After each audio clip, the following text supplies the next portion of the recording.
உன் பொண்டாட்டியோட திருட்டுத்தனத்தை பத்தி சொல்றதுக்காக தான் உன்னை வர சொன்ன. சொல்றது புரியாம பேசாதீங்க.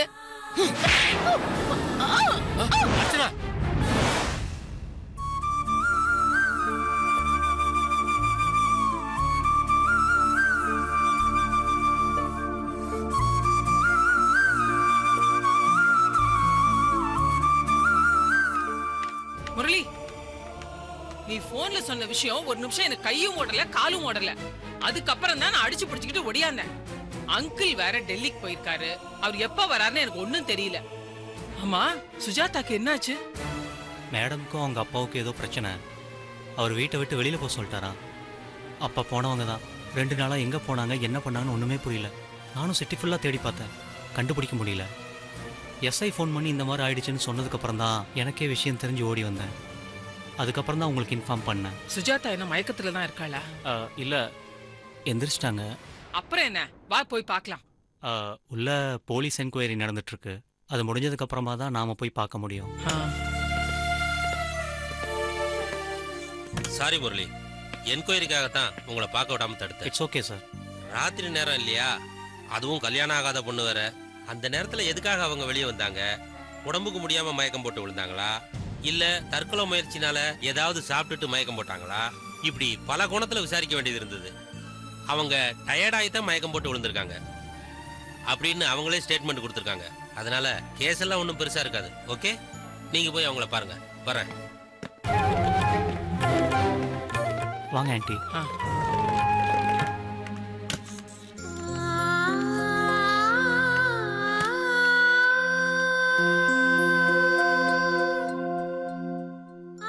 என்னதான் உனக்கு பிரச்சனை? எதுக்காக ஆண்டவன் உன்னை மட்டும் இப்படி சோதிச்சுக்கிட்டே இருக்கான்? உனக்கு நடக்கிறதெல்லாம் பாக்குற எங்களுக்கே இப்படி வலிக்குதுன்னா அதை அனுபவிக்கிற உனக்கு எப்படி இருக்கும்? அத நினைச்சா என் நெஞ்சே பதறுது சுஜாதா. என்ன படைக்கும் போது அந்த ஆண்டவனுக்கு ஏதோ பிரச்சனை போல இருக்கு ஆண்டி. அதான் எல்லா பிரச்சனையும் எனக்கே கொடுத்துட்டான் போல இருக்கு. மேடம், நீங்க சொன்ன மாதிரியே கடவுள் உங்க கையில பிரச்சனைகளை கொடுத்து அனுப்புனதாவே வச்சுக்குவோம். அந்த பிரச்சனைகளை கொஞ்சம் எங்க கையிலையும் கொடுத்தா நாங்களும் கொஞ்சம் ஷேர் பண்ணிக்குவோம்ல. வீட்டுல என்னதான் பிரச்சனை? பெரிய பிரச்சனையெல்லாம் ஒண்ணும் இல்ல. அப்பாவோட வாக்குவாதம், அவ்வளவுதான், வேற ஒண்ணும் இல்ல. ஒரு பிரச்சனையும் நடக்காம தான் வீட்டை விட்டு வெளியில போனீங்களா? எல்லா விஷயத்தையும் உங்க அம்மா ஃபோன் பண்ணி சொல்லிட்டாங்க. உங்களை தேடி சிட்டி ஃபுல்லா அலைஞ்சேன், ஆனா உங்களை கண்டுபிடிக்கவே முடியல. 2 நாளா எங்க போனீங்க? வீட்டை விட்டு நீ வெளியே போற அளவுக்கு உனக்கும் உங்க அப்பாவுக்கும் அப்படி என்னதான் பிரச்சனை? அவரோட போக்கு எல்லாம் மீறி போயிடுச்சு ஆண்டி.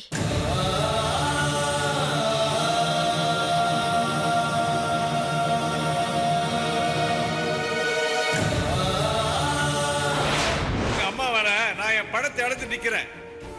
எந்த பணம்? உங்க அப்பா பீரோவுல 10 லட்சம் ரூபாய் வச்சிருந்தாரா, அது இப்ப காணோமா. என்னப்பா இது? எதுக்கு இப்படி 10 லட்சம் வச்சிருந்தேன் காணாம போயிடுச்சுன்னு டிராமா போடுறீங்க? நான் எதுக்குமா டிராமா பண்ணோம்? சூடத்தை அணைச்சி சத்தியம் பண்றேன். அப்போ அதை நம்புறீங்களா? என் ஃப்ரெண்டு தான் 10 லட்சம் கொடுத்தான். நிறுத்துங்க. சத்தியம் பண்ண கூடாதுன்னா நான் எப்படிதான் நிரூபிக்கிறது? நான் நிரூபிக்கட்டுமா? அந்த பணம் எப்படி வந்துச்சுன்னு நான் சொல்லட்டுமா? பிரகாஷ் மாமனார் கிட்ட நீங்க அவனை அடமானம் வச்சுட்டு வாங்கின பணம் அது.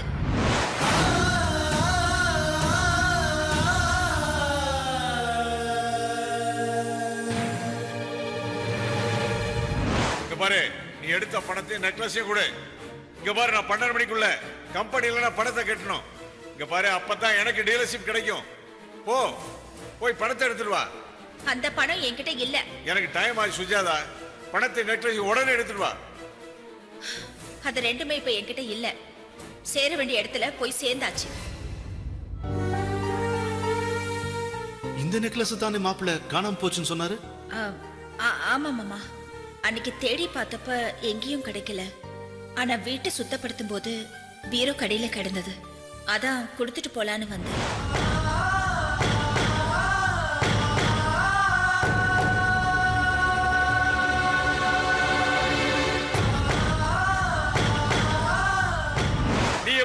கனவு, லட்சியத்தை, என் எதிர்காலத்தை நாசம் பண்ண நினைச்சியோ அப்பவே உனக்கு எனக்கு சரிப்பட்டு வராது. நீ இனிமே ஒரு நிமிஷம் கூட அந்த வீட்டுல இருக்க கூடாது.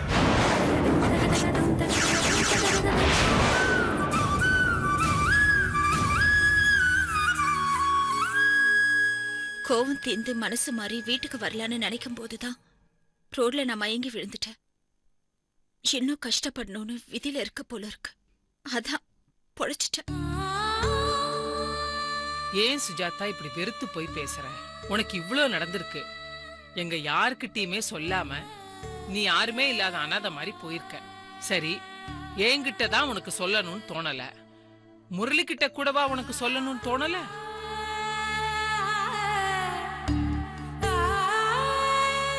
அப்படின்னா நீ எங்க எல்லாரையுமே வேத்து மனுஷங்களா பாக்குற, அப்படிதானே? ஷோ, என்ன ஆண்டி இது? ஏன் இப்படி பிரிச்சு பேசுறீங்க? பின் எப்படி பேசுவாங்க? உங்களுக்கு எங்க நினைப்பு இருந்திருந்தா நேரா எங்களை தேடியில வந்திருப்பீங்க. நீங்க தான் அப்படி வரலையே. நான் வீட்டை விட்டு வெளியில காலு வச்சதுமே எனக்கு முதல்ல உங்க 2 பேர் ஞாபகம் தான் வந்தது. ஆனா என்னோட கஷ்டத்தை பார்த்து நீங்க யாரும் கஷ்டப்பட வேணாம்னு நினைச்சுதான் உங்க 2 பேர்கிட்டயும் சொல்லாம திருப்பதி போயிட்டேன். உங்களுக்கு ஒரு கஷ்டம்னா அதை பார்க்கும்போது எங்களுக்கும் கஷ்டமா தான் இருக்கும். ஆனா இப்ப நீங்க பண்ணது எங்களுக்கு அதை விட கஷ்டமா இருக்கு. 2 நாளா உங்களை காணாம பட்ட வலி அவஸ்தையெல்லாம் உங்களுக்கு தெரியுமா?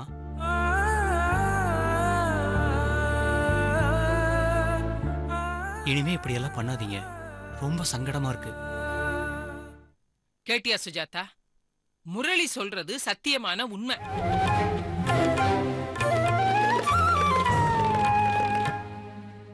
வலிக்குது அப்படிங்கறதுக்கும் வலிக்கும் அப்படிங்கறதுக்கும் ஒரே ஒரு எழுத்து தான் வித்தியாசம். அது நிஜத்துக்கும் நிழலுக்குமான வித்தியாசம் அதுலயே அடங்கியிருக்கு. நிழல் அடிச்சா வலிக்காது. உனக்கு புரிஞ்சிருக்கும்னு நினைக்கிறேன். நல்லா புரியுது ஆண்டி. இனிமே எனக்கு எது நடந்தாலும் உங்ககிட்டயும் முரளிக்கிட்டயும் சொல்லாம இருக்க மாட்டேன்.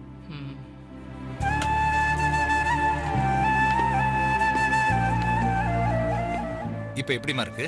பரவாயில்ல டாக்டர். எதுக்கும் ஒரு நாள் பெட் ரெஸ்ட் எடுத்துக்கிறது நல்லது. ஓகேயா? Okay doctor. ஒன்னும் பயப்படாதீங்க.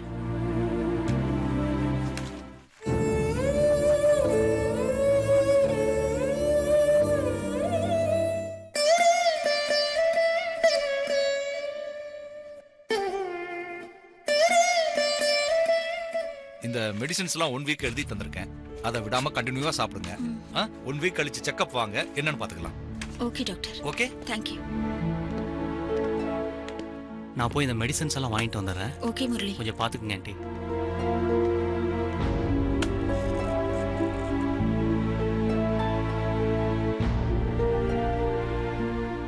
சுஜாதா, முரளிய பாத்தியா?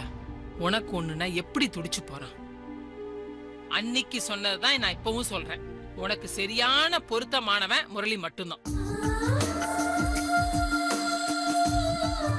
அவன் வாயை திறந்து சொல்லலையே தவிர அவன் மனசு பூரா நீதான் இருக்க. அதே மாதிரி உன் மனசுலயும் முரளிதான் இருக்கான்னு எனக்கு தோணுது. என்ன சரிதானே? இல்ல ஆண்டி, முரளி மேல எனக்கு மரியாதை இருக்கு, அன்பு இருக்கு. ஆனா அது காதல் இல்லைன்னு எனக்கு தோணுது ஆண்டி. நீ இந்த மாதிரிலாம் என்கிட்ட நடிச்சுக்கிட்டு இருக்காத. என்னோட மனநிலையில தான் முரளியா இருப்பாருன்னு எனக்கு தோணுது. எங்களுக்குள்ள ஒரு நல்ல நட்பு இருக்கு. அது உடைஞ்சிடக்கூடாதுன்னு தான் நாங்க 2 பேருமே நினைக்கிறோம். நல்ல நட்புங்கிறது நல்ல விஷயம்தான். அதுவே காதலா மாறுச்சுன்னு வெய்யி, அதுவே நட்பை விட ரொம்ப அற்புதமான விஷயம். அந்த அற்புதம் உங்களுக்கு நடக்கணும்னு நான் ஆசைப்படுறேன்.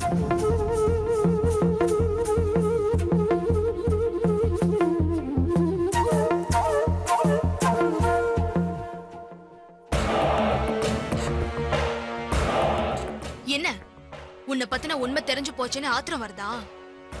பல நாள் திருடன் ஒரு நாள் அகப்படுவான்னு சும்மாவா சொன்னாங்க? இது வரைக்கும் நீ செஞ்ச எல்லா தப்பையும் நாங்க மன்னிச்சிடுறோம். அதுக்கு பிராயச்சித்தமா லலிதாவை ஏத்துக்கோ. ஏய், யார மன்னிக்கிறது? நான் என்ன உங்ககிட்ட வந்து பாவ மன்னிப்பு கேட்டேன? நீ என்னமோ சர்ச் ஃபாதர் மாதிரி என்ன மன்னிச்சிரன்ற. நீங்க வேணா காமெடியா பேசலாம், ஆனா நான் சிரிக்கிற மூட்ல இல்ல. என்ன பத்தி தான் தெரிஞ்சு போச்சுல, அப்படியே ஓடி போயிருங்க, இல்ல தொலைச்சிருவன், ஜாக்கிரதை. நாங்க காமெடியா பேசுறத பார்த்து சிரிப்பு வரலனா, நீ சீரியஸா பேசுறத பார்த்து எங்களுக்கு சிரிப்பு தான் வருது. என்னடி திமிரா? அவன் பார்க்க தான் டீசென்ட், உள்ளுக்குள்ள இன்டீசென்ட். மரியாதை போயிடு. என்ன பஞ்ச் டயலாக்கா? இப்பெல்லாம் பெரிய ஹீரோஸே பஞ்ச் டயலாக் பேசுறது இல்ல. உனக்கெல்லாம் எதுக்கு இந்த வீண் பஞ்சு? வார்த்தையில வாழ் வீசி எந்த பிரயோஜனமும் இல்ல. நீ எந்த வகையிலையும் தப்பிக்க முடியாது. நீ நினைச்சிட்டு இருக்கிற மாதிரி லலிதா ஒன்னு கர்ப்பத்தை கலைக்கல, கலைச்சதா பொய் சொன்னா. அபார்ஷனுக்காக அப்ளிகேஷன்ல நீ கையெழுத்து போட்டது, லலிதா கர்ப்பங்கிறதுக்கான டாக்டர் சர்டிபிகேட், எல்லா ஆதாரமும் எங்க கிட்ட இருக்கு. அதனால தான் சொல்றேன், இங்க இப்பவே லலிதா கழுத்துல தாலி கட்டி அவங்கள ஏத்துக்கோ. இல்லனா என்னடி பண்ணுவ? போலீஸ் ஸ்டேஷனுக்கு போவியா? போடி, நான் பாத்துக்கிறேன். சாதாரண லோக்கல் போலீஸ் ஸ்டேஷன் போக மாட்டேன், மகளிர் அமைப்புக்கு கூட்டிட்டு போவேன். பிரச்சனையை பெருசாக்குவோம், போராட்டம் பண்ணுவோம், கமிஷனரே நேரா வந்து ஆக்ஷன் எடுக்க வைப்போம். தமிழ்நாடே பொம்பளை பொறுக்கின்னு உன் மூஞ்சில காரி துப்பும். நீ மட்டும் இல்லாம உன் குடும்பமே அசிங்கப்படும். உன் பிசினஸ் நாசமாகும். அவமானம் தாங்க முடியாம நீ தூக்குல தான் தொங்கணும். தூக்கு கயிறா இல்ல தாலி கயிறான்னு நீயே முடிவு பண்ணிக்கோ. டேய், ரெண்டு பேரும் சேர்ந்து என்ன அசிங்கப்படுத்த பாக்குறீங்களா? ஆதார் வெளியே போனாதானே.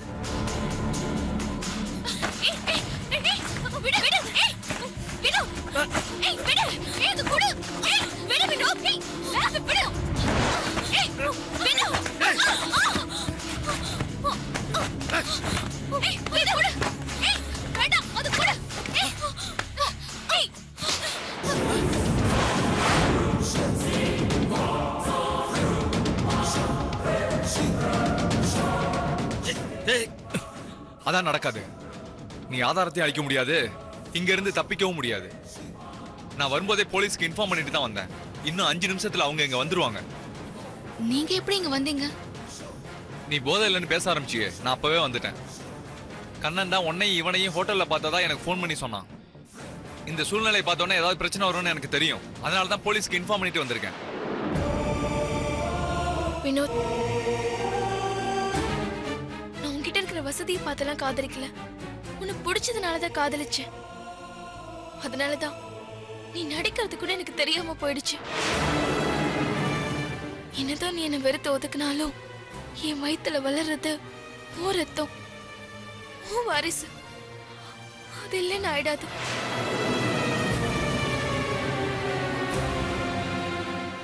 நீ என்ன கல்யாணம் பண்ணலைனாலும் இந்த கருவை நான் கலைக்க போறதில்ல. பிறக்க போற குழந்தைக்கு உன்னோட இனிஷியல தான் வைப்பேன்.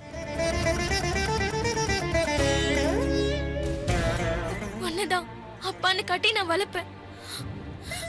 இதை நீ தடுக்க முடியாது.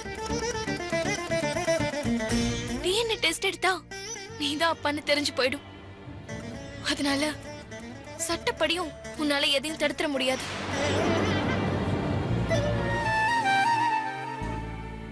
உன் குழந்தைய உன் குழந்தைதான்னு சட்டம் தான் சொல்லுதுன்னா அதை விட அசிங்கம் வேற என்ன இருக்கு? நான் என்ன பாவம் பண்ண? ஏன் எனக்கு இவ்வளவு பெரிய தண்டனை? நான் உன்னை ஏமாத்தினா இல்ல ஃப்ராட் பண்ணி பணம் பறிச்சேனா? உன்னை உண்மையா காதலிச்சது தவிர நான் வேற எந்த தப்புமே பண்ணலையே வினோத். உன்னை சட்டத்துக்கு முன்னாடி நிறுத்தி உன்கிட்ட இருந்து தாலி வாங்குறதுல எனக்கு இஷ்டம் இல்ல. அந்த வாழ்க்கையில சம்பிரதாயம் இருக்குமே தவிர சந்தோஷம் இருக்காது. இஷ்டமே இல்லாம சங்கடத்தோட வாழ்றதுல எனக்கு இஷ்டம் இல்ல.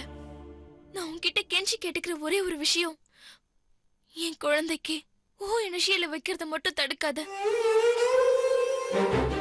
இந்த ஒரு உதவியை மட்டும் எனக்கு பண்ணா போதும். நீ என்னதான் கல் மனசுக்காரனா இருந்தாலும் நாங்க பேசினதெல்லாம் உனக்கு வலிக்குமே நினைக்கும் போது எனக்கு ரொம்ப வலிக்குது. ஏன்னா நான் உன்னை இப்பயும் லவ் பண்றேன்.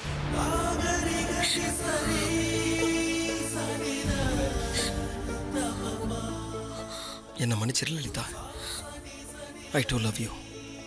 பணம் இருக்க திமிரல பல பொண்ணுங்களுடைய மனசுல விளையாடிட்டேன்.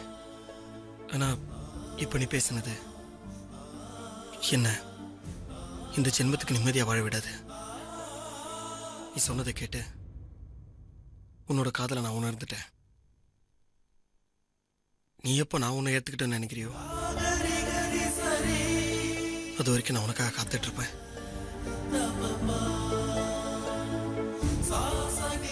நான் செஞ்ச தப்புக்கு தண்டனை அனுபவிக்க நான் தயாரா இருக்கேன். போலீஸ் வரட்டும், நான் போறேன்.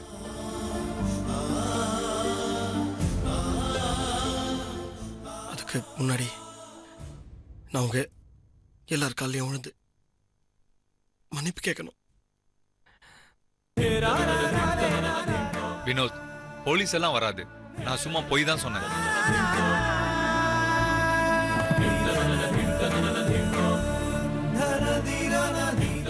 ஆனா உங்க கண்ணுல பொய் இல்ல. நீங்க இப்ப பேசுனதெல்லாம் உங்க மனசுல இருந்து வந்த வார்த்தைகள்னு நான் புரிஞ்சுக்கிட்டேன். இது அத்தனையுமே சத்தியமான உண்மை.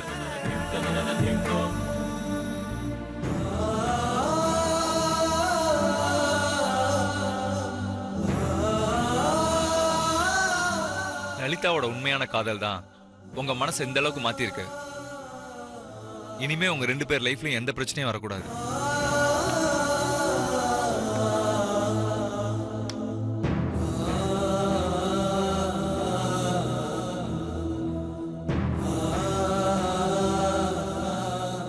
எப்பவும் நீங்க சந்தோஷமா இருப்பீங்க.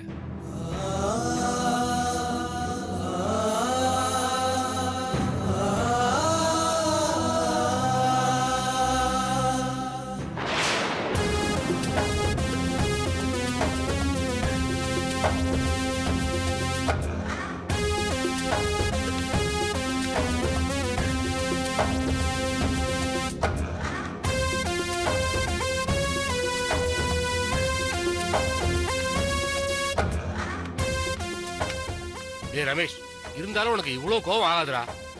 அர்ச்சனாவை இப்படியா போட்டு அடிப்ப? ஒண்ணு கிடக்க ஒண்ணு ஆயிடுச்சுன்னா அவ அண்ணனுக்கு யாரா பதில் சொல்றது? நீங்க எங்க அவனை திட்டுறீங்க? அவ பண்ணது மட்டும் நியாயமா? என்ன தில்லாலங்கடி வேலையெல்லாம் பண்ணிருக்கா? ஒரு குழந்தைய பெத்துக்க முடியாதவளா இருந்திருக்கா. அதை எப்படி மறைச்சு நம்மளெல்லாம் ஏமாத்திருக்கா. இவளால நமக்கு ஊர் உலகத்துல எவ்வளவு அவமானம், எவ்வளவு சண்டை. அதெல்லாம் தெரிஞ்சும் கல்லூரி மங்கனாட்டம் மறைச்சு வச்சிருக்கான்னா எவ்வளவு அழுத்தக்காரியா இருந்திருப்பா. புருஷன் பணத்தையே திருடி நாடகம் ஆடி இருக்கா. அப்படிப்பட்டவளை அடிக்காம அணைச்சு கொஞ்சுவாங்களா? அதுக்காக இப்படியா சாகர மாதிரி அடிப்பாங்க? என் பையன் எந்த குறையும் இல்லாத திடகாத்திரமானவங்க. அவ எந்த சக்தியும் இல்லாத நோஞ்சான். இவன் லேசா தட்டின உடனே மயங்கி விழுந்துட்டா. அதுக்கு அவன் என்ன பண்ணுவான்? அம்மா சும்மா அண்ணனுக்கே சப்போர்ட் பண்ணாதம்மா. ஒரே அடியில அண்ணி மயங்கி விழுந்துட்டாங்கன்னா எவ்வளவு ஃபோர்ஸா அடிச்சிருக்காருன்னு பாரு. ஏன்டா அப்படி அடிச்சோன்னு கேட்காம அண்ணன் பண்ணத நியாயம் மாதிரியே பேசிக்கிட்டு இருக்க? ஏய், பணத்தை எடுத்துட்டு இல்லன்னு சொன்னா அதான் கோவத்துல அடிச்சேன். ஆனா இவ்வளவு பெரிய பிரச்சனை ஆகும்னு யாருக்கு தெரியும்? அவளுக்கு ஏதாவது ஆயிருமோன்னு எனக்கே பயமா இருக்கு. ஆமாண்டா, இப்ப பயப்படு. அதை அடிக்கிறதுக்கு முன்னாடி யோசனை பண்ணிருக்கணும். டாக்டர், இப்ப என் ஒய்ஃப் எப்படி இருக்கா? பயப்படுற மாதிரி ஒண்ணும் இல்லையே? பயப்படுற மாதிரி எதுவும் இல்ல.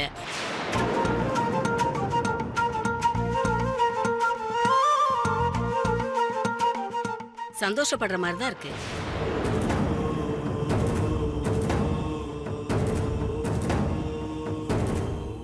எஸ் மிஸ்டர் ரமேஷ், நீங்க அப்பாவாக போறீங்க.